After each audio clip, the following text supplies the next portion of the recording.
to everybody, welcome back to Code is Cleansing. In this video I'll be showing you how to make a simple calculator. This is the part 1 series of this video. In the part 2 I'll show you how to make a scientific calculator with JavaScript. So let me show you how the simple calculator works. For example, let's say 3 times 2, that's 3 times 5, that should be 15. It gives us 15. We can also clear the screen. We can say 6 times 6, that should be 36. Fine. You see, this is a simple calculator. It works just the way we want. Understand? So I'll show you how to make this calculator as fast as possible, as soon as possible. And the part 2 of this video, I'll show you how to make the scientific aspect of this calculator, whereby I can say, let's say, I can find the sign of a particular number. Let's say sine 30 give me 0 minus 0.9. I can convert this to degree if I want. So just by clicking on this RAD button, which is radian, clicking on it, my answer will be converted to degree. You see that works. I can clear the screen also. I can also find the factorial of a given number. Let's say 5 or 6 factorial. 6 factorial 720. I can find the factorial of a given number. I can also find the square of a given number. So I'll show you how this works with JavaScript. So we're going to start with a simple calculator first, and we're getting started right now. So I'm going to get into my text editor to code this out. Okay, for example, I've already done the HTML and the CSS of this project. What you have to do, I've already done the HTML and CSS of this project. I'm going to work on the JavaScript alone. The HTML and CSS are not hard. They are not difficult. It's just the HTML just consists of some divs and some buttons. So you can style your own HTML and CSS to your own taste. I'm going to show you how to apply the JavaScript. You understand? So okay, I have my CSS linked over here, and also have my JavaScript linked over here. So let's get started now. So I need to pick up the whole button, the whole number buttons. For example, 1, 2, 3, 4, 5, 6, 7, 8, 9, 0. I need to pick up this 10 buttons with my JavaScript now. And if you check out on the HTML, they all have a class. They all have a class of digits. You can see over here. They all have a class of digits. So I'm going to pick them with a class name in JavaScript. I'm going to say, okay, let's select figures equal to documents dot get elements by class name digits. Okay, done that. So as you can see now, I've picked up all the number buttons. So I've picked them up. So I can gain access to this button, but I don't have access to the individual button. I just have access to the whole button as a whole. So I want to have access to the individual buttons. I'm going to show you how to do this now. So I need to loop through this figure variable so I can have access to the individual button so I can have access to the individual button. So let me show you how to do that. So loop through this button. Let's say for let's fig of figures. You can call that fig anything you like. So I just choose to call my fig. You understand? So for let fig of figures. Okay. So now I've gained access to the individual button. I've gained access to it now. So okay now. So after I've gained access to it, what should I do next? Now I'm going to add an event listener to each number button. I'm going to say fig dot add event listener. Add event listener. I'm going to add a click event.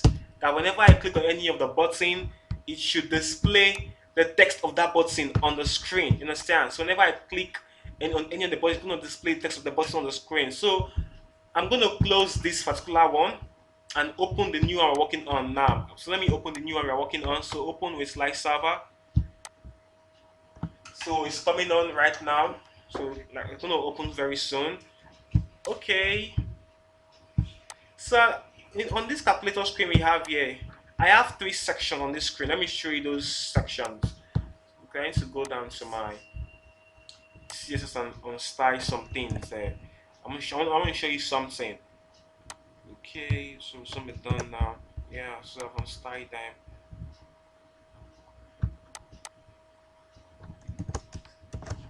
Yeah. So let's see if Live Server have come up. Okay, Live Server is over here now, so I can close this.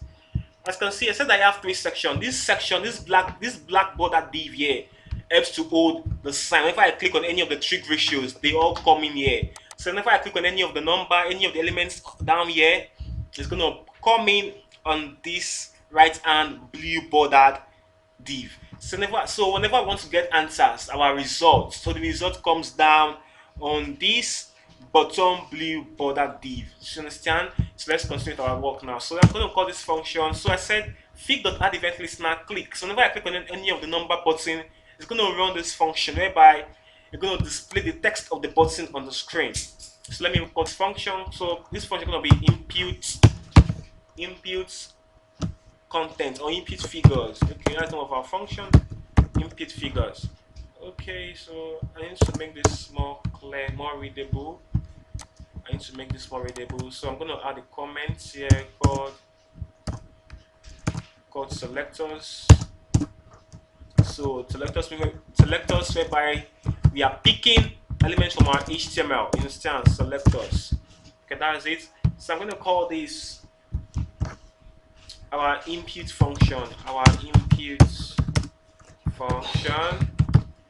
That's it now. So I'm going to declare this function. I'm going to now define this function right there now. Okay, now say this function is called function input figures. So input figures. I'm not going to say, so I'm going to pick up, so I need to pick up this blue bordered container on the right. I need to pick it up. So go down to my HTML. It has an ID of order values for my HTML. It has an ID of order values. So I'm going to call this container. So let's impute container. Let's impute container equal to documents dot get elements by ID order values. So I'm not going to say, so in the function now, as I said, whenever I click, so it's fig.event listener click, you understand? It says click. So whenever I click on any of the button, any of the number button we have here, figure button we have here, it's going to show the content of that button on the screen. That's the function we are writing, understand now? So I'm going to say fig function input figure. So I'm going to pick up this container. I'm going to pick up the container here. I'm going to say input container dot inner text. Input container dot inner text refers to the text, the content of the input container. It refers to the content of the input container. Input container dot inner text. But inner text should be equal to fig dot inner text. So let's see if it works. So click on it. Oh, it's not working yet. So what could be the problem? What should have been the problem? I said input container dot inner text should be equal to fig dot inner text. So where's our error coming from? So let's check this together. So F12. Okay, it says input container is null. So let's check if that's true. Okay, sorry, it should be capital V, not small v. It should be capital V. Okay, you get element by ID. The ID over here, let me show you the ID. So here's the ID. This is input container over here. It has an ID of other values. You can see the V is capital. So let's save our work now and see if it works. So click on this. You can see now it's working. It's now working. So as you can see, we don't want it to be changing from one number to another. We want it to keep on concatenating the numbers together. We don't want it to be changing from one number to another. We want it to rather keep on concatenating the numbers. So how are we going to do that? So instead of just saying equal to, we're going to say plus equal to. So you're going to help us concatenate the numbers now. So watch. As you can see, we are able to now display our numbers on the calculator screen. Okay, so now let's leave that and go. So let's pick up all the operator button we have here. These 4 operators, we're going to pick them, and they all have a class of operators. So let's say let operator button. Let's operator btns equal to document get element by class name. Let's get elements by class name operators. Element by class name operators. Okay, we've done that. So we just copy this. Let's just copy this Ctrl C. We are doing basically the same thing. So Ctrl V. Let's say EPS to input operator, EPS to input operators to the screen. Okay, that's it. Helps to input operators to the screen. Now, so I'm gonna say operator btn. Let's operator btn of operator btns. Understand? Operator btn of operator btn. Understand? Of operator btn. Now, so this one gains access to the individual button that have an operator in it. This refers to the individual button, right? This is a collection of audio button. So let's call this function input operator. Input operator.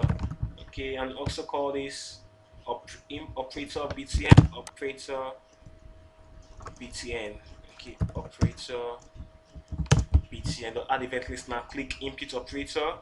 So change this to input operator. Okay, so we're not going to say input container.inner text should be plus equal to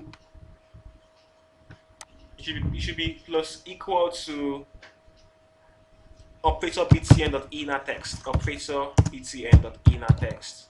That's gonna work. Let's see if it's gonna work for us. So let's see. Let's say 9 plus. You can see it's working. We're able to add our operators to the screen. Okay, now let's so what next now? We need to work on this about equal to function that helps us to evaluate what we have on the screen. So let's pick up that button with our JavaScript. Let's see the ID it came with. So it came with an ID of equal to. So let's pick up the button now. So let's pick up let's equal button. Let's equal button equal to document dot get elements by ID equal to. So we're going to also add an event listener to this axle. So we're going to say equal button dot add event listener click.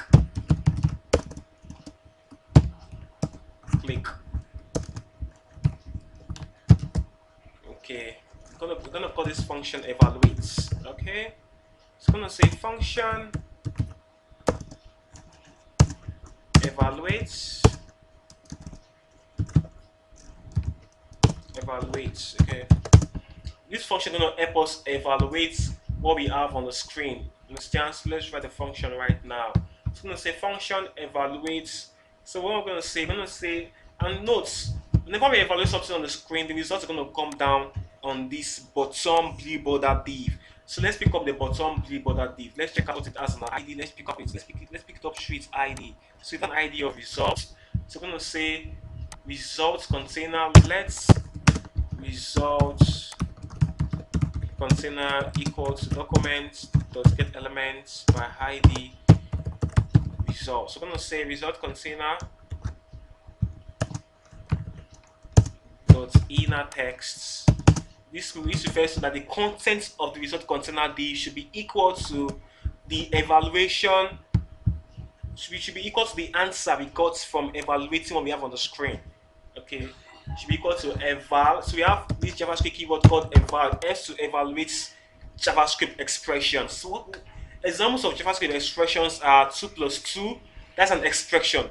Why is it an expression? This is an expression because whenever we evaluate, it's going to give us a value.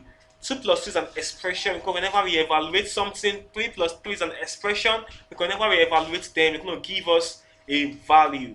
Understand? So we're going to say evaluate. So what are we evaluating? We are evaluating the content of our input container. We're going to say eval input container dot inner text.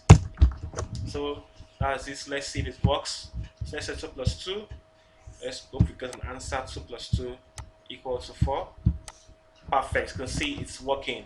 It's working now. So let's clear. Okay, we can't clear the screen. We've not written the function for that yet. So let's say 6 times 9.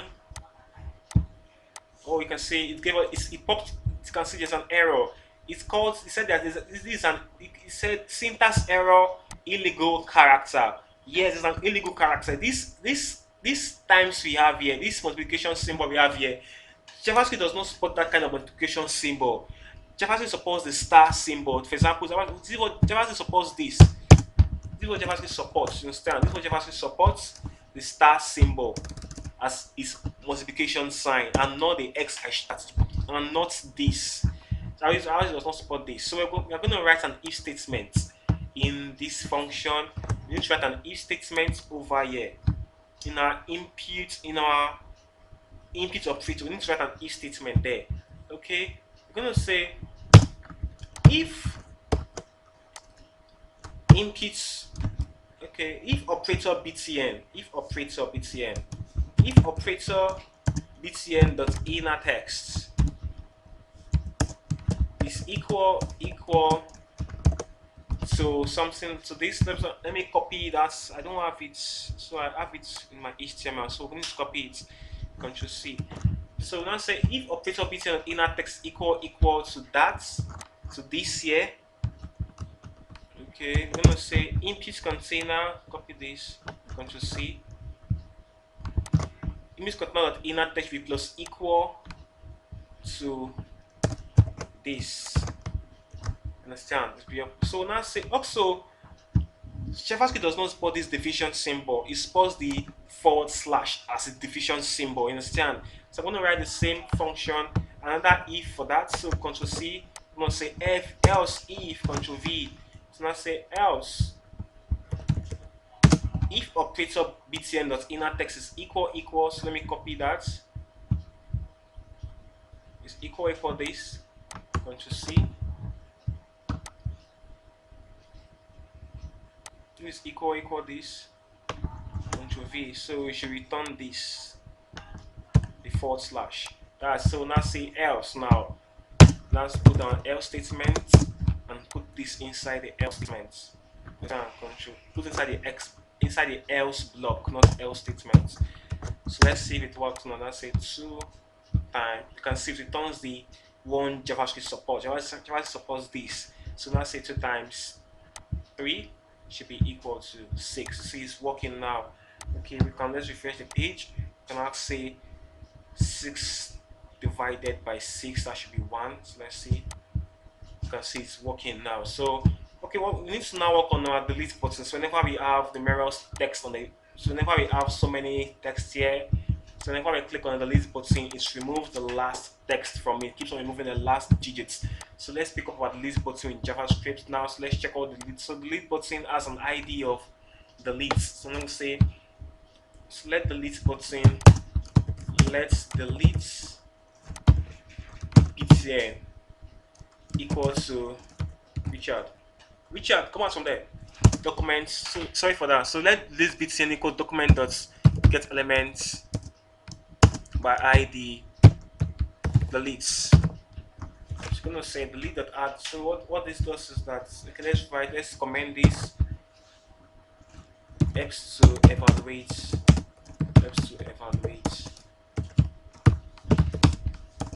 our function, our input. Okay, so let's add our event listener for the delete. I'm gonna say delete btn dot add event listener. Delete btn dot add event listener. Click. I'm gonna call this backspace. Remove the last element. So let's say function backspace. Function backspace. Yeah. So we're gonna say, to understand. So what do you want to do? We want to remove the last. For example, now let me populate the screen. So I want to remove the last. Whenever I click on the delete button, it remove the last element. So whenever I click again, it remove the last element. That's what I want to do now. So I'm going to show you how to write that function. I know, and these elements are inside the input container, which is this blue bordered div on the right. So I'm going to say, so our input. So I'm going to say input container dot inner text. This refers to the content of the input container. Input container dot inner text refers to the content of the input container. So I'm going to say input container dot inner text should be equal to.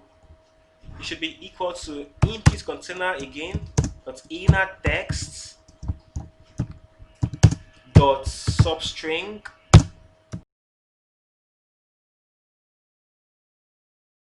As I was saying, now we want to work on the delete button. As I said, I want to work on this delete button. So whenever we click on the delete button to remove the last element from text. As I said, if it's container of inner text, if first the content of the input container. So I'm not saying the content should now be equal to this new content I'm trying to create. This substring now. Okay, let me finish what I'm writing over here. So I said so substring 0, comma input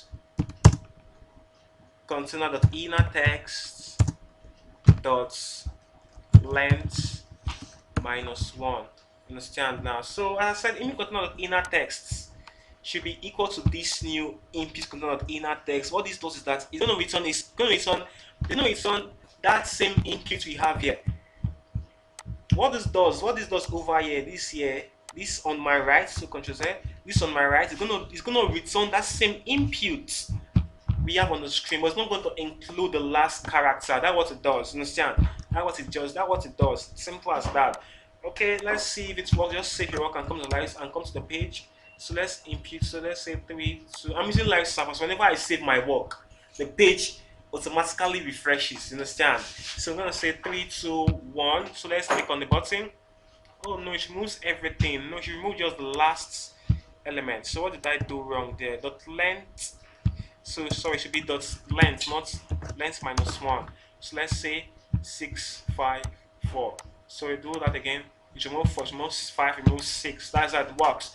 So let's work on the clear button. So get down to the HTML. So what's the clear button ID? Let's check for it. So we're gonna look for, oh, where are you? Please show yourself. Okay, the clear button ID has an ID of clear. So let's pick it up. It helps to clear up the whole screen. Let's clear button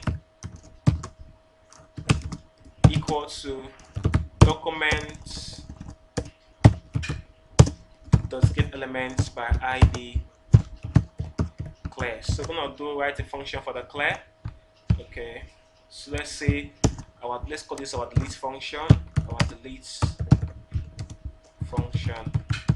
So we want to create a clear that clears the whole screen. So we're gonna say clear btn dot add event listener, click.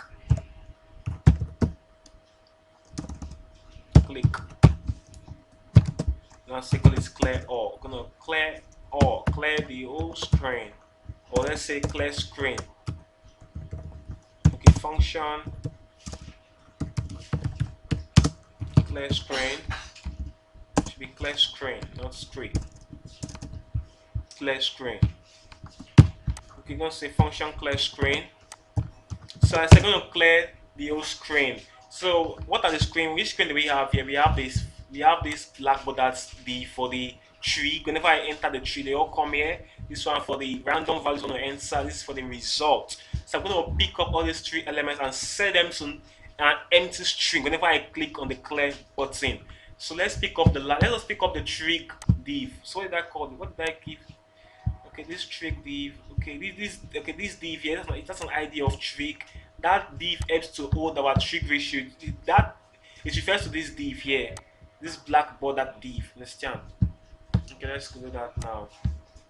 So let's select trig container. Let's trig container equals to documents that get elements by ID trig. Okay, we're gonna say so we're gonna pick up the input container. So let's pick trig container dot inner trig container dot inner text should be equal to an empty string. Input container dot inner text should be equal to an empty string, and result container. So you're supposed to clear the whole thing. Let's say an empty string. So let's see now, 4 times 6, that should be 24. So clear. Oh no, the result container is supposed. Okay, result container dot inner text refers the content.